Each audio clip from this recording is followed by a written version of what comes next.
This is what makes meditation so important. We can save people's lives by teaching meditation to everybody, especially from a young age, so they can understand that these things don't have to happen to us, and you don't have to make rash decisions at the drop of a dime like that just because you're feeling some type of way. What's up, everybody? Thank you for attending. Today I'm going to be talking about bipolar disorder, how meditation ties into that, and what it can do for you. Now, I know that most of us don't have bipolar disorder, but we do all experience highs and lows of life, and we will tend to get caught up in these highs and lows and feed into them too much, which will wreak havoc on our life and our personal relationships. So I personally don't have bipolar, but meditation has helped me move through the highs and lows of my life with more grace. So this can be a benefit to everyone, but if you know someone with bipolar disorder, please recommend this video to them, because meditation could potentially lead to them getting off of their medications, and that's what we want. Meditation over medication. In this video, I'm going to give 5 points as to how meditation will help you overcome your bipolar disorder. All right. Thank you for joining me here at the whiteboard. You see, we have meditation and bipolar, so we're going to get straight into it. The first way that meditation can help you overcome bipolar disorder is because meditation upgrades the brain's endorphin and dopamine capacity. So yes, it will upgrade your endorphins and your dopamine. Well, not upgrade, but it will make you produce more endorphins and dopamine as you meditate longer and longer, but it increases your capacity of what you can properly handle. So the bipolar disorder person cannot properly handle a rush of endorphins and dopamine like a normal person's brain can. And that's typically what they get, is a rush of it. They get like a biblical flood of endorphins and dopamine all in their brain at once, and that's where they have their manic episodes. So meditation can help smooth this out and give you a steady rise and fall of these neurotransmitters, so you can have a steady rise up to feeling better and doing better and being happier, and then a steady fall back down, which will naturally happen in your life. So there was a study done in 1995 by Hart et al. It was put in the Biological Psychology Journal, and they found that meditation was superior to running for boosting your endorphins and your dopamine. So this is an amazing thing, because most of us know that if you run, you feel really good after you run.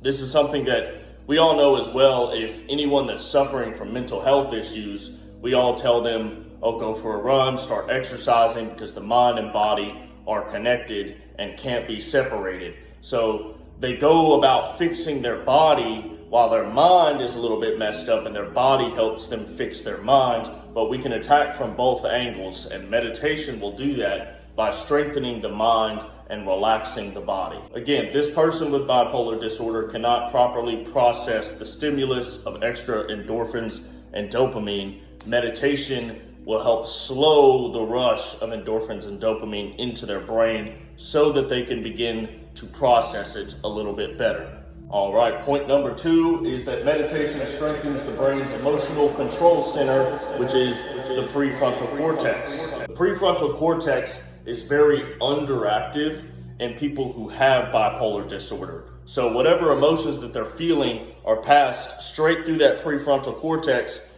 into the further deeper parts, the more ancient parts of their brain, and that starts reacting, which is the more animalistic side of your brain. So you can think of your brain as the prefrontal cortex is the humanity side of it, where you have your decision making and you have your morality and all of these processes, your deeper thinking. All these processes are going on with your prefrontal cortex, and then back in the further parts of your brain are the animalistic survival sides that got our caveman ancestors to survive, which put us here today.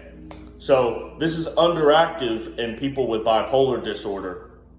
And meditation, they had shown in a 2005 study with University of Massachusetts researchers that meditation will strengthen and increase gray matter in the prefrontal cortex. So also when they studied Einstein's brain and they cut him open, they saw that his prefrontal cortex had very densely packed gray matter, and it covered more surface area than a normal brain. So we all know how the brain has ridges and valleys moving along it, essentially. When you are creating more gray matter, you're complicating those valleys more, you're making them deeper, more complex, and more ridged throughout your brain. This is called gyrification.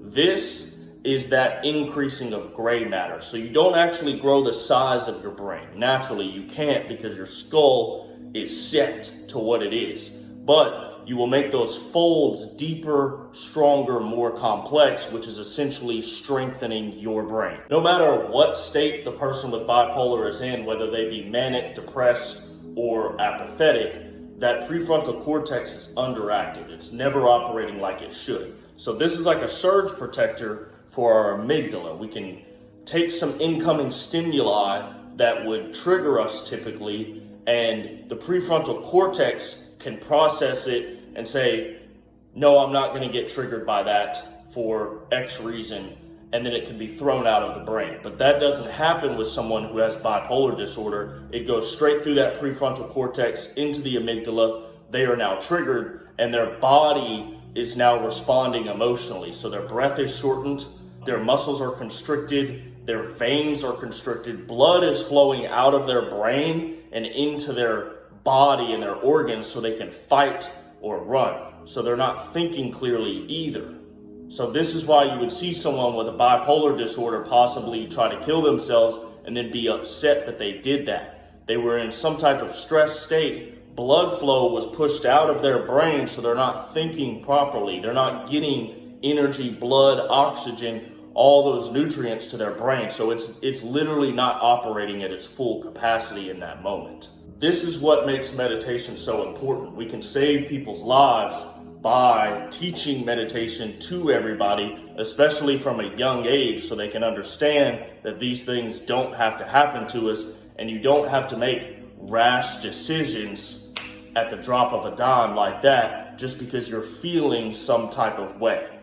All right, point number 3 as to how meditation can help you overcome your bipolar disorder is that bipolar disorder medications, which are SSRIs, boost serotonin. So SSRI is serotonin something reuptake inhibitor, something like that. Something about a serotonin reuptake inhibitor. SSRIs are also given to people who just have clinical depression as well. So serotonin is a very important chemical in our brain. Neuroscientists think it is the most important chemical when it comes to people with depression or bipolar disorder. And meditation has a neuron bathing effect. And you can feel this bathing when you get deep into meditation. You will feel that your brain is being bathed. It's a very strange feeling, but you can just tell that things are settling and calming down, and it's all coming together. It's not just little piece by piece. So serotonin is a mood stabilizing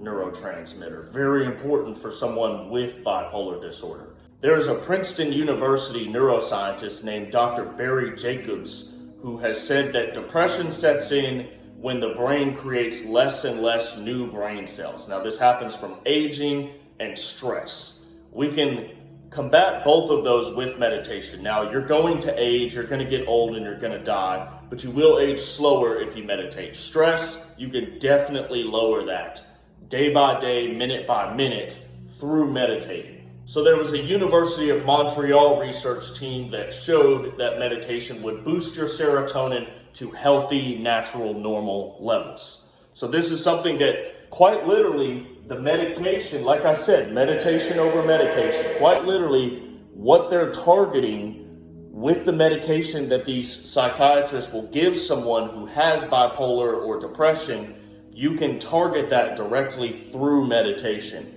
and raise that serotonin up. And this will, one discipline leads to another. You have a domino effect when you do this. So you start meditating and you increase that serotonin. Now you feel better. So you get up and you go for a run. Oh, now you feel even better because you went for a run and you've done this 3-4 days in a row. Now you start eating healthy. All of a sudden, this person who was suffering with this debilitating bipolar disorder or depression has overcome it in a relatively short amount of time when you look at the lifespan that they could possibly live. If you overcome depression or bipolar disorder in 1 year, 365 days, that's amazing, because you might be young like me in your 20s and you've overcome it and you've got another 60 years of life to live.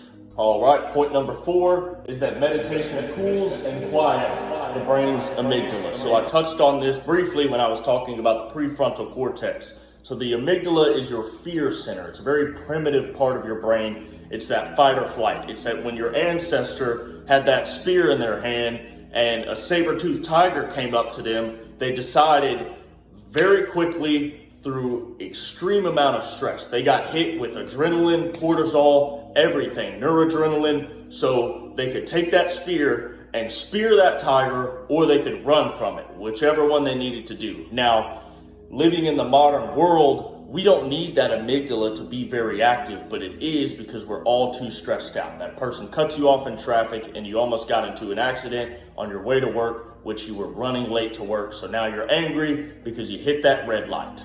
And then you go into work, you were late, your boss is mad at you because you were late, you're behind on the things you need to do. Now you chug a cup of coffee, which we know raises adrenaline and cortisol. And so all of this will roll into your life, and that amygdala is turned on way too much. It's way too active, and folks are not able to stay calm. News outlets know this. This is why they'll release bad news all the time, because they know that our brain is naturally wired to look for the negative in things as a protection mechanism. So if you look outside at the weather and you see that it's getting ready to storm, your first thought is, oh crap, it's gonna be a bad storm.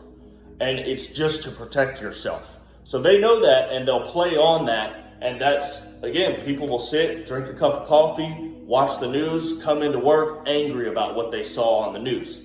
It's all going into that deep part of the brain, right past the prefrontal cortex, and they're allowing it to happen because they don't see how it's impacting their lives.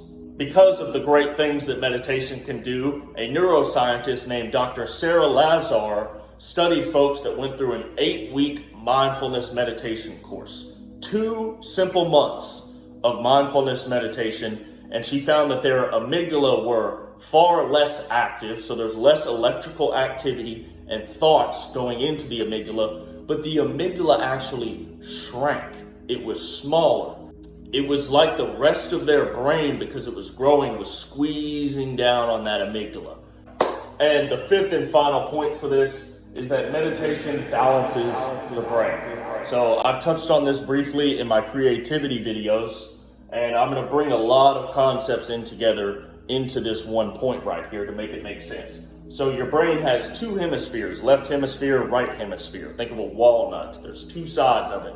And those 2 hemispheres should be operating together. Now, it was typically thought in the scientific community that they operated separately, and people used one side more than the other side, depending on their personality, how they were raised, things like that. But we found that the most successful and creative people tend to use both sides of the brain. So with this whole brain synchronization, you have the midline of your brain, which is called the corpus callosum. When they cut Albert Einstein's head open and looked at his brain after he died, his corpus callosum was much thicker and brawnier and stronger than the average brain.